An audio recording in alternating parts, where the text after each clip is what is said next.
당신은 혼자라는 게 얼마나 외로운 건지 정말 제대로 겪어본 적 있으십니까? 말 한마디 건넬 사람도 없고 집에 불 켜진 채 기다리는 사람 하나 없는 삶. 하루가 멀다 하고 가슴이 텅 빈 것처럼 허전한 그 느낌 말입니다. 저는 그 외로움이 너무 견디기 힘들었습니다. 그리고 그게 제 인생을 다시 망가뜨릴 줄은 전혀 몰랐습니다. 저는 올해 68입니다. 27에 결혼했고 49에 아내를 먼저 떠나보냈습니다. 위암이었습니다. 병원 침대에서 손 한 번 제대로 못 잡아준 게 지금도 마음에 남아 있습니다. 그때 두 아들은 아직 학생이었고 아무도 저 대신 아이들을 책임져 주지 않았습니다.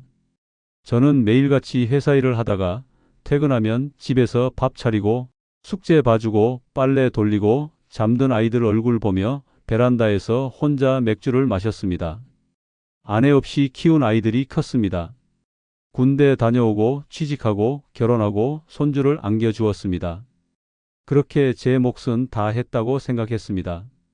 이제 저도 조금은 쉬어도 되지 않을까 그런 생각이 들던 참이었습니다. 그런데 인생이란 게 참 허무하더군요.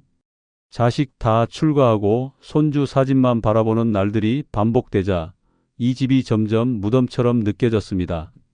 밥솥 뚜껑을 열어도 밥 냄새가 반갑지 않고 휴대폰이 울리지 않는 게 당연해졌습니다. 혼자라는 게 이렇게 사람을 병들게 할 줄은 몰랐습니다. 그때였습니다. 한 지인이 저에게 한 여자를 소개시켜 주겠다고 했습니다. 형님, 이제 좀 사람답게 사셔야죠. 아직 젊잖아요. 외로움은 병됩니다. 말동무 할부는 있어야죠. 처음엔 손사래를 쳤습니다. 괜한 책임지기도 싫었고 제 인생에 다시 누군가가 들어오는 게 두려웠습니다. 그런데 집에 돌아오는 길, 제가 너무 조용하다는 걸 새삼 깨달았습니다. 그날 이후로 생각이 바뀌기 시작했습니다. 그래, 이제 나도 내 인생 좀 챙겨야지. 나라고 사랑받으면 안 되는 이유가 뭐야? 그렇게 저는 그녀를 만났습니다. 첫 만남은 참 편안했습니다. 말투도 조심스럽고 제 이야기를 잘 들어주는 사람이었습니다. 그녀도 혼자였고 혼자 사는 세월이 길었다고 했습니다. 저도 말벗이 하나 있으면 좋겠다는 생각 매일 했어요. 그 말 한마디에 이상하게 마음이 끌렸습니다. 몇 번을 만났고 따뜻한 차 한 잔에 하루가 위로받는 느낌이었습니다. 이제는 혼자라는 말이 어색해질 만큼 누군가 기다리고 있다는 사실이 행복하게 느껴졌습니다. 주변 사람들도 축하했습니다. 잘 됐네, 형님. 이 나이에 좋은 인연이 있다는 게 어디야? 이제 혼자 밥 안 먹어도 되겠네요. 저는 고민 끝에 작게라도 예식 자리를 마련했습니다. 혼인신고는 서둘렀습니다. 재산 문제는 깔끔히 정리했고 자식들에게도 양해를 구했습니다. 모두가 고개를 끄덕였고 저 역시 잘한 선택이라 믿었습니다. 그런데 말입니다. 그 순간이 제가 다시 지옥의 문을 여는 순간이 될 줄은 꿈에도 몰랐습니다. 처음 몇 달은 꿈을 꾸는 것 같았습니다. 오랜만에 누군가와 마주 앉아 식사를 하고 함께 시장을 보고 거실에서 텔레비전을 보는 그 모든 순간이 너무나 새롭고 따뜻하게 느껴졌습니다. 혼자일 때는 밥에 김치 하나 얹고 끝내던 식사가 그녀의 손끝을 거치면 국과 반찬이 곁들여진 한 끼가 되었습니다. 같이 먹는 밥이 제일 맛있어요. 그녀가 그렇게 말하며 웃을 때마다 저도 덩달아 웃음이 나왔습니다. 그 말 한마디에 참 위로가 되었습니다. 그녀는 말도 조심스럽고 기본 예의가 바른 사람이었습니다. 아침이면 먼저 일어나 커피를 내려주었고 제가 입을 셔츠를 다려 건네주었습니다. 주말에는 함께 집 근처 공원을 산책했고 다정하게 손을 잡는 그녀의 손이 따뜻하게 느껴졌습니다. 누군가와 이렇게 일상을 함께 나눈다는 게 얼마나 오랜만이었는지 새삼 깨달았습니다. 혼자서는 느낄 수 없던 안정감이 찾아왔고 이 사람과 함께라면 노년도 외롭지 않겠구나라는 생각이 들었습니다. 주변 사람들도 축하했습니다. 형님, 잘하셨어요. 이 나이에 따뜻한 밥같이 먹을 사람 생긴다는 게 어디예요. 이제 혼자 쓸쓸하게 지내지 않으셔도 되겠네요. 그 말들이 위로가 되었고 제 선택에 확신이 생겼습니다. 하지만 문제는 그 다음부터 시작이었습니다. 같이 살기 시작한 후 평온했던 분위기에는 조용한 균열이 생기기 시작했습니다. 처음엔 사소한 것들이었습니다. 텔레비전 채널 선택, 화장실 청소 주기, 밥상 위 반찬 간, 심지어는 빨래 개는 방식까지 모든 게 달랐습니다. 서로 살아온 시간이 너무 길었고 각자의 습관은 고착되어 있었습니다. 저는 그런 차이를 이해하고 맞춰가야 한다고 생각했습니다. 시간이 지나면 익숙해지겠지. 조금씩 맞춰가면 되겠지. 그렇게 생각하며 최대한 맞추려 애썼습니다. 하지만 그녀는 자신의 방식만이 옳다고 믿는 듯 보였습니다. 제가 작은 의견이라도 내면 표정이 굳고 말이 없어졌습니다. 결국 저는 점점 조심스러워졌고 제 목소리는 줄어들었습니다. 문제는 생활비에서 본격적으로 드러났습니다. 저는 은퇴 후 연금과 퇴직금 일부러 아껴 쓰며 살아가고 있었고 자식들에게 손 벌리고 싶지 않았습니다. 그런데 그녀는 전혀 다른 생각을 가지고 있었습니다. 이 나이에 뭐 하러 그렇게 아껴요? 돈 쓸 시간도 얼마 안 남았는데. 좋은 옷도 좀 사고 여행도 다니고 맛있는 것도 먹고 살아야죠.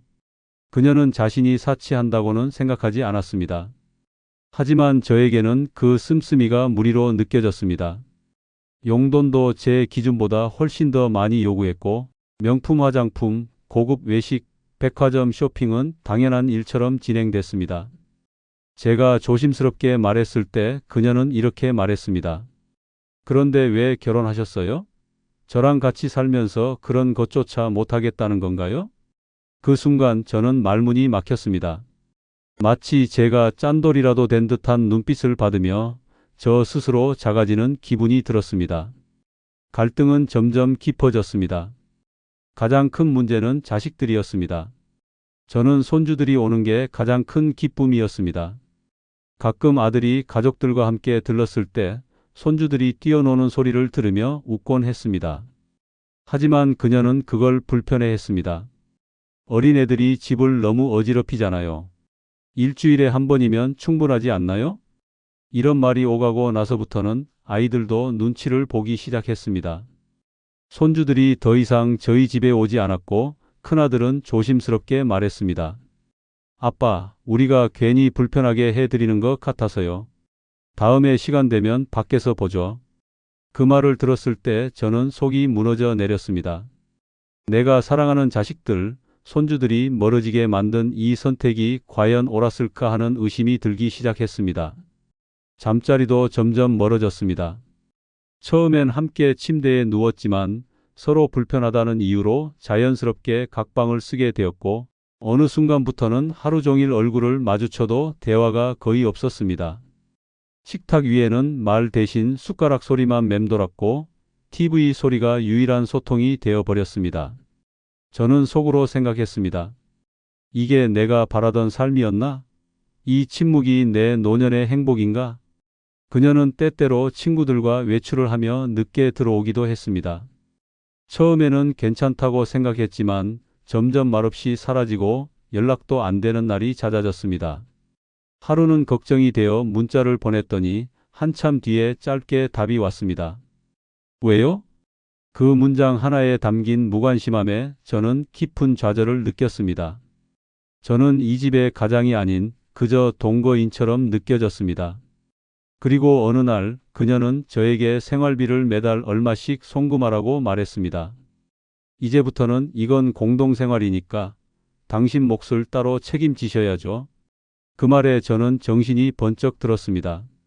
지금껏 식사와 생활비를 제가 다 부담해 왔는데 이제 와서 따로 돈을 요구한다는 게 이해되지 않았습니다. 조심스럽게 물었더니 그게 부부로서 당연한 권리 아니냐는 답이 돌아왔습니다. 그 순간 저는 확신했습니다. 우리가 같은 방향을 바라보며 사는 관계가 아니라는 것을, 이 사람은 저를 동반자가 아닌 조건으로 보는 사람이란 걸. 어느 순간부터 저는 집에 들어가는 게 두려워졌습니다. 퇴근하는 것도 아닌데 저녁이 되면 어김없이 무거운 기분이 찾아왔습니다. 문을 열고 들어가면 또 뭔가 기분 나쁘게 말하지는 않을까? 불만스러운 표정은 아닐까? 오늘은 뭐가 문제일까? 저는 현관문 앞에서 몇 초간 멈칫하다가 조용히 숨을 들이쉬고 들어갔습니다.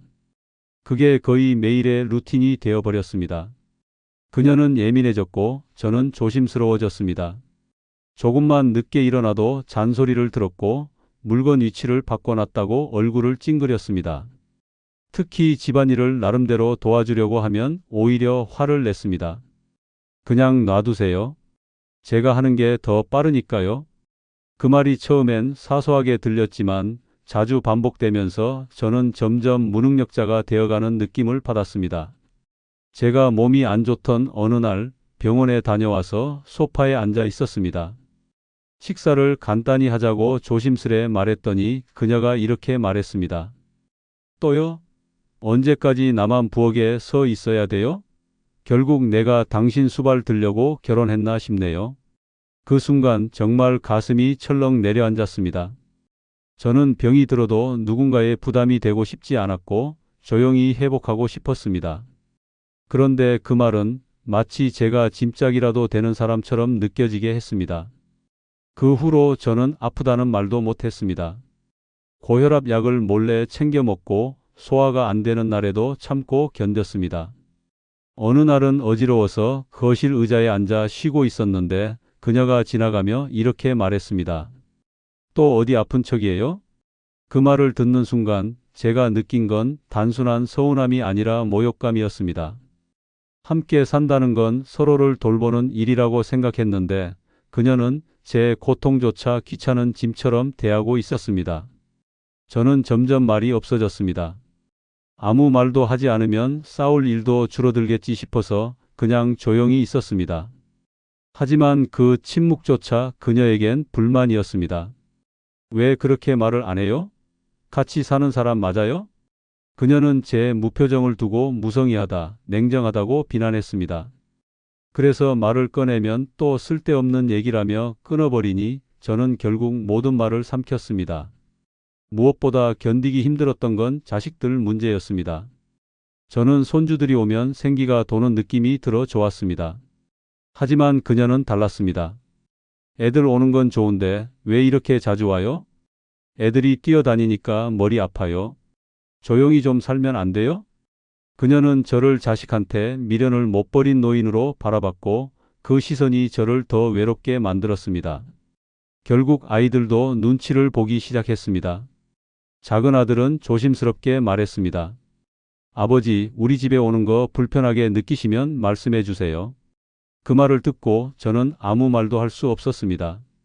왜냐하면 정말 불편하게 느끼는 사람이 있었기 때문입니다. 그게 저를 얼마나 서글프게 했는지 모릅니다. 게다가 생활비 문제도 더 심각해졌습니다. 처음에는 같이 쓰자고 했던 생활비가 이제는 그녀 개인 통장에 일정 금액을 고정으로 넣으라는 요구로 바뀌었습니다. 이제부터 내 생활은 내가 알아서 할 테니 당신도 매달 정해진 금액을 주세요. 그녀는 마치 계약 관계처럼 저를 대했고 저는 부부라는 의미가 점점 사라지는 걸 느꼈습니다. 제가 그 돈이 어디에 쓰이는지 물으면 그녀는 짜증을 냈습니다. 꼭 그렇게 일일이 확인해야 속이 시원해요? 믿음도 없어요?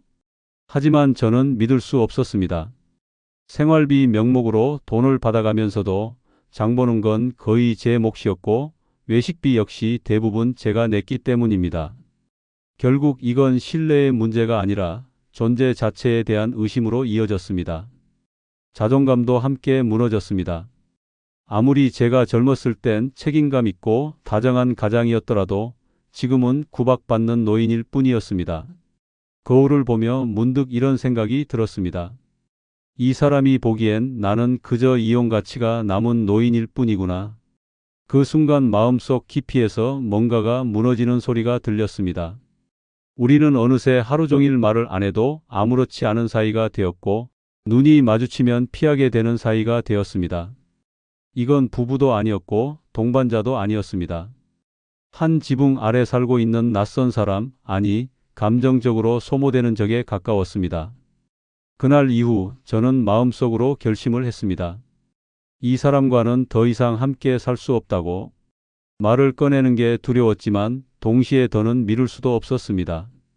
그래서 조심스럽게 말했습니다. 우리 각자 사는 게 맞는 것 같아요. 그녀는 눈을 동그랗게 뜨고는 웃었습니다. 그 말을 이제야 하네. 나도 진작 그 생각했어요. 그녀는 놀랍도록 담담했습니다. 한때 정을 나누고 한 집에 살고 함께 밥을 먹던 사이였는데 그 모든 게 아무렇지 않은 듯한 표정이었습니다. 오히려 그날 저녁부터 짐을 싸기 시작했고 나가면서 한마디 했습니다. 다시는 전화하지 마세요. 아, 혹시라도 아프다고 연락하면 그땐 그냥 119 부르세요. 그 말이 마지막이었습니다. 문이 닫히고 집에 정적이 흐를 때 저는 그제야 눈물이 났습니다. 이게 후련함인지 허탈함인지 슬픔인지조차 구별이 안 됐습니다. 어딘가 모르게 속이 비워진 듯 했고 동시에 꽉 막힌 듯 했습니다. 한동안 멍하니 앉아 있다가 냉장고 문을 열어보니 그녀가 사다 놓은 반찬들이 남아 있었습니다. 그걸 하나하나 꺼내서 버리는데 참 기분이 이상했습니다. 마치 제 실패를 하나씩 쓰레기통에 집어넣는 기분이었습니다. 이혼 절차는 생각보다 빨랐습니다. 재산 분할 문제는 이미 명확히 구분해 두었기에 분쟁은 크지 않았습니다. 그녀는 받을 거 없다며 싸늘하게 서류에 도장을 찍고 떠났습니다. 제가 받은 건 자유였는지도 모릅니다. 하지만 그 자유는 상처투성이었고 너무 늦게 찾아온 것이었습니다. 이후 저는 자식들에게 이 사실을 털어놓았습니다. 아들들은 조용히 제 말을 듣고는 고개를 끄덕였습니다. 그중 큰아들은 이렇게 말했습니다. 아빠, 이제 그냥 혼자 사세요. 아빠는 그런 사람 아니에요. 그 말이 고마우면서도 너무 미안했습니다. 내가 외로워서 한 선택이 결국 자식들까지 불편하게 만들었으니 말입니다. 다시 혼자가 된 지금 저는 또다시 조용한 집에서 하루를 시작하고 하루를 마무리합니다. 전보다 훨씬 적게 말하고 전보다 훨씬 더 신중하게 생각합니다. 무엇보다 다시는 아무에게도 기대지 않겠다는 다짐으로 하루를 살아갑니다. 사람들은 말합니다. 재혼도 인연이다. 맞습니다. 하지만 그 인연이 당신의 평생을 갉아먹는 독이 될 수도 있다는 걸 저는 뼈저리게 깨달았습니다. 사랑이 필요한 나이입니다. 정이 고픈 시간입니다. 그렇지만 그 외로움 때문에 내 인생을 또다시 던지지 마십시오. 혼자라는 이유로 아무나 받아들이지 마십시오. 그 외로움보다 더한 고통이 있습니다. 그건 바로 마음이 맞지 않는 사람과 매일 부딪히며 살아가는 고통입니다. 그리고 무엇보다 잊지 마십시오. 노년의 시간은 소중합니다. 남은 인생이 얼마 안 남았다고 해서 아무렇게나 살면 그 몇 년조차도 지옥이 될 수 있습니다. 저는 그걸 직접 겪었습니다. 그 누구도 저처럼 살지 않기를 바랍니다. 정말 그 사람이 아니었으면 저는 지금쯤 더 건강했고 더 평화로웠을 겁니다. 지금도 가끔은 악몽을 꿉니다. 다시 그 집에 함께 살고 있는 꿈, 다시 그 목소리를 듣는 꿈. 눈을 뜨면 식은땀이 흐릅니다. 그게 제가 재혼으로 얻은 결과였습니다. 단순한 실패가 아니었습니다. 삶 자체가 무너지는 경험이었습니다. 지금 이 영상을 보고 계신 당신께 꼭 드리고 싶은 말이 있습니다. 재혼, 그거 정말 조심하셔야 합니다. 특히 우리처럼 인생의 후반부에 접어든 사람들에겐 더 그렇습니다. 젊은 시절처럼 다시 시작하면 된다는 마음으로 뛰어들 수 없습니다. 이제는 마음만 주는 게 아니라 삶 전체를 다시 나눠야 하는 시기입니다. 사랑이 필요하다고요? 그 마음 너무나 이해합니다. 저 역시 그랬습니다. 텅 빈 집에 불을 켤 때의 허전함, 누구와도 나눌 수 없는 조용한 밥상, 밤에 혼자 잠자리에 누워서 괜히 눈물이 맺히는 순간들, 그 외로움이 얼마나 깊고 고된지 저는 뼛속까지 느껴봤습니다. 그렇지만 그 외로움을 누군가로 덮으려 하면 그 덮개가 독이 될 수 있다는 사실을 저는 직접 겪었습니다. 재혼은 선택이 아닙니다. 그건 계약이고 책임이며 때로는 평생을 갉아먹는 결정이 될 수도 있습니다. 지금 외로운 그 감정이 당신을 덫으로 이끌 수 있습니다. 그 덫에 한번 빠지면 빠져나오기 위해 상처를 내야 하고 잃어야 하고 후회해야 합니다. 그녀가 떠난 뒤 저는 집안을 정리하며 오래된 사진첩을 꺼냈습니다. 아이들이 어릴 때 웃고 있던 모습, 아내와 함께 했던 여행지의 사진, 그 속에서 저는 정말 웃고 있었습니다. 그리고 거울을 봤습니다. 그 모든 걸 버리고 다시 누군가에게 기대려 했던 제 자신이 너무나 어리석어 보였습니다. 우리는 혼자 사는 법을 어릴 때 배워야 했습니다. 하지만 대부분 그렇지 않았습니다. 그래서 노년에 와서 혼자가 되는 게 두려워지고 그 두려움이 잘못된 선택으로 이어집니다. 저는 그 길을 따라갔고 결국 무너졌습니다.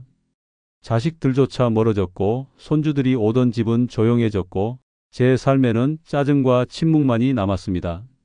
몸은 더 아프고 마음은 더 지쳤고 저는 늙어가는 게 아니라 쓰러져가고 있었습니다. 이제는 말할 수 있습니다. 혼자 사는 건 힘들지만 그보다 더 고통스러운 건 맞지 않는 사람과 같이 사는 겁니다. 그 사람과 함께 사는 매일이 불편하고 괴롭고 두려웠습니다. 그게 하루 이틀이 아니었습니다.